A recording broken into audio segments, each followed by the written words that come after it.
Welcome back to the Blocks Retro Repair YouTube channel. Today we're going to be making a bunch of bushings and mounts for this 1955 Studebaker. Some things are slightly difficult to find, so we need to remake our transmission mounts, our motor mounts, and we also need to rebuild all of the 8 bushings that hold on our A-arms and whatever you want to call them. As you can see, this is what we have left of our transmission mounts. They're technically still intact, but over the last 70 years, the rubber has swelled up a lot and cracked and is just not doing so well, so we need to do something about that.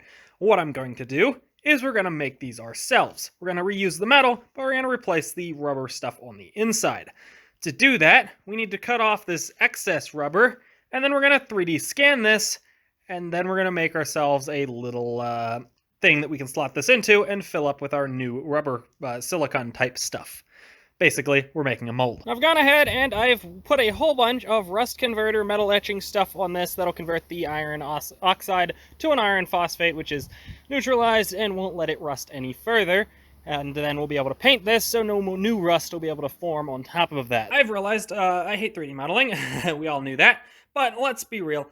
My original plan for this was kind of stupid. I was going to smooth out all of these side pieces in, well, aftermarket mesh editing softwares. That's really stupid when I could just smooth it out, scan it in, and then there we have our mold. That would have been a lot smarter to do. So what we're going to do is we're going to trim back that what's left of the rubber, use some duct tape around it to smooth out where we want the rubber to be, and we'll scan it in again, and we'll have our perfect mold. I could have just smoothed it out if I was good at messing with triangles, but when you're messing with tens of thousands of triangles, and my computer is not very happy about messing with tens of thousands of triangles. There we go. Now let's scan this in again, and we should have the shape already that we need. That's a much better scan. Now I won't do as much shaping to it. After far too much time modeling, I believe we have our design. If we take away a bit of our top layer here, you can see, not very well, but you can see all the goddamn triangles. And I believe the sections here, I have it split into 4 different sections, should make it so we can make our simple mold that we can put the thing in. Now we're going to print this out at 101% size to hopefully give us enough room to actually, well, have it fit. Now it's time to wash off what's left of this rust converter and before we paint it. As you can see, the top of that shock I didn't actually paint. I didn't put the rust converter on and it's still brown. I'm going to replace the shock so I didn't bother. But the frame and stuff is all black now because that iron oxide is now iron phosphate. There we go. Once this dries, this is going to look absolutely incredible. Now I'll have to go up underneath and paint from the underside as well, but I'll put this up a little bit higher to do that, and I'll have to wear like a full bodysuit to do that. But this is looking absolutely fantastic. Now you might be saying, well, that actually looks fairly okay. Why don't you just use it the way it is? And the answer to that is I could rip this in half with one hand. I'm not going to do that yet in case I need to do more scanning. Wow, that is lighting up on the camera. But yeah, I could rip this in half in one hand very easily. This rubber has gotten way too soft over the years. I mean, you saw how much swelled out from this thing, so there's not much structural integrity to that rubber anymore. Printed this out at 101% scale, and I think that was absolutely perfect. That is awesome. Now I'll have to get some actual polyurethane stuff. I don't actually have any of it on hand, but as you can see, we have the nice shape there that'll be nicely filled up with the polyurethane. Once I get the stuff, I'll cut out or remove what's left of the old polyurethane, or whatever they used, and we'll get ourselves some new polyurethane injected. There we go. This thing is looking absolutely fantastic. We still have to paint the spraying a little bit down in there. I missed during the, well, painting this in the dark. Now, hopefully, we'll get this thing finished up. This thing is looking absolutely fantastic, though. We got them cleaned up pretty well. It should be good enough. We got our bottom mold here. The piece is pinched in there very nice and tight. It doesn't fall out, so that'll be held at the top, just like we want. And that piece will get pinched in that piece. And we just fill it through that little fill hole right there. These bushings on the top and bottom are very much shot. And to replace them is a little over $100 with rubber. And to get them out of Delrin pre-made is a little over $160. So I can just buy Delrin. I got a lathe. Let's make some custom bushings. I cut out a piece of Delrin a little long so we have some wiggle room. And I got it set up here in the lathe. So what we're going to do is machine the outside to the correct diameter. And then we're going to drill this thing out to the correct size. But let's get machining. Not too much to show here. It's pretty simple. It's basic machining, just instead of metal, it's plastic, and machines a hell of a lot faster. Now we just kind of precision press this center ring into this. Could take this to an actual press, but that takes too much time. You really don't need it. just tap it in. And now we just precision press this into the original slot with a hammer. If it slides in without a hammer, you made it too loose. There we go. As you can see, that looks a lot better than, well, that. These ones look so much nicer. Now we have our final two Delrin Bushings made. We need to push that piece of metal into that one, put that one back on, then we need to remove the other one and do the same thing. I just decided to make it a while. So let's start installing these, and then the top half will be done. But all 4 bushings have been replaced. As you can see, it looks a whole lot better than the cracking rubber that was there. I also greased the inner pin on these when I installed them. I didn't show that, but I did, because the little bit of rust inside there, give it a little bit of something to rotate on besides just the rusty metal. Now we're going to start with the ones here on the bottom. I had to pull off this sway bar here so I could actually get to this one, but I got it out. I got a large piece of Delrin cut. Now we got to actually machine this down to size and put our metal sleeve in it. Start by drilling it out of this size, then we'll find the actual correct size that we need to actually finish this, and then we'll obviously drill it out to that. I just wish this thing had a slightly longer throw than it does, because I can drill through about 3/4 of the way, and then I have to move this up some and finish it. Slightly annoying, but it works, and it helps get a perfectly centered hole. I think I'm getting better at this. That looks incredible. Let's get that installed. That was a nice, not too tight, just absolutely perfect fit. Awesome. So I just got to do that 3 more times. This one was really, really hard to get off. I had to torch this for a while, so we're going to have to repaint this because I burned away some of the paint. But I got to do that to the rest of them. The final 2 are done.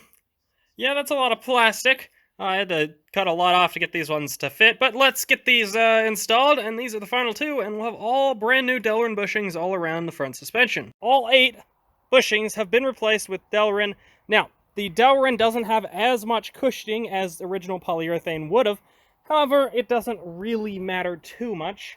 One, most of your cushioning happens with the spring and the shock. That isn't really a cushioning spot, but it technically will be a little bit stiffer.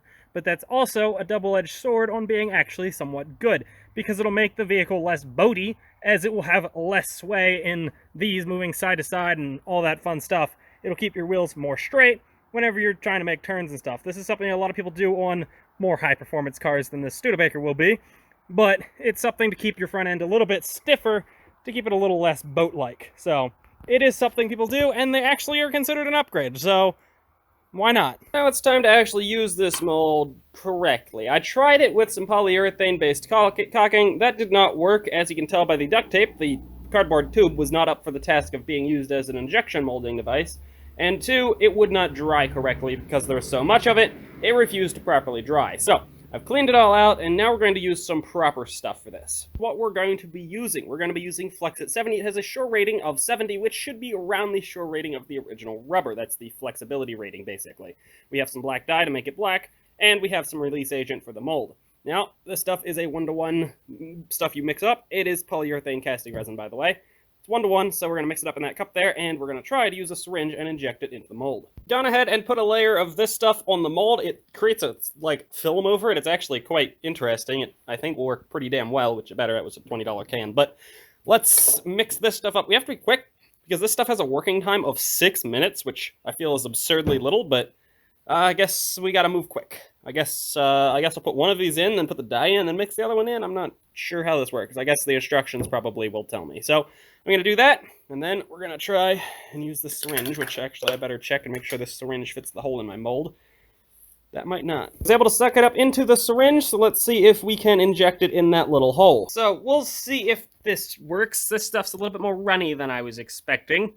So it came out around the seam there. I'm not sure how I'm going to seal that. I'm almost going to have to, if this doesn't work, I guess I'll take hot glue and I'll seal around all of the edges of the mold with hot glue.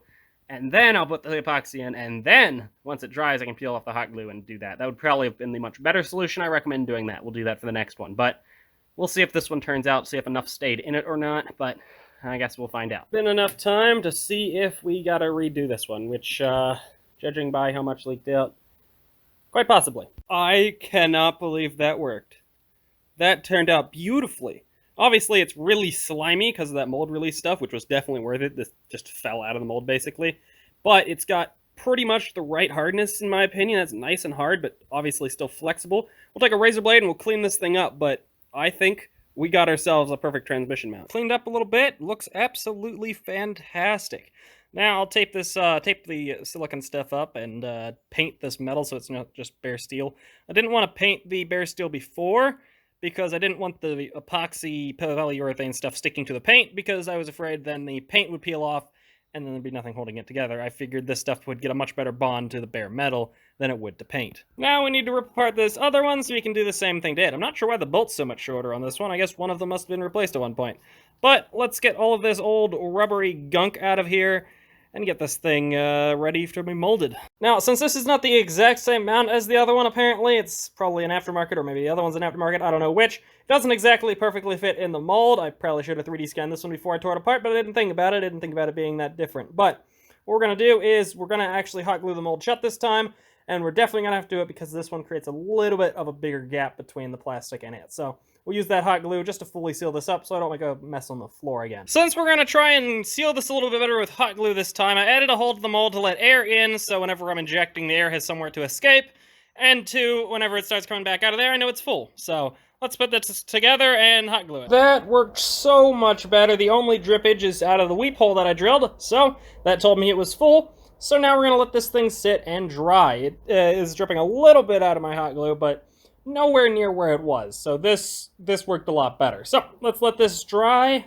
In about an hour, we'll come and demold this thing and see if we have our second bushing done. There we go. This thing is looking absolutely fantastic. It's covered in a slimy mess because of the mold release stuff, which that stuff works really well because I'm sure this stuff would absolutely love to hang on to the textured 3D print, but it doesn't.